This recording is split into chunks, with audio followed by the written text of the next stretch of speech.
নামাজ আছে যাদের, কুরবানি আছে তাদের। নামাজ আছে যাদের, কুরবানি আছে তাদের। কি বলেন, মিলে কিনা বলেন? নামাজ নাই, কুরবানি নাই।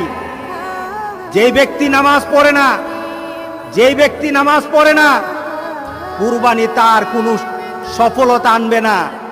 কুরবানি তার জন্য সফলতা বয়ে আনবে না। নামাজ নাই, কুরবানি হবে না তার। নামাজ ছাড়া কুরবানি হবে না, এটাই ধারাবাহিকতা। ইন্না আতাইনাকাল কাউসার ফাসাল্লি লিরাব্বিকা ওয়ানহার। নামাজ আগে, কুরবানি পরে।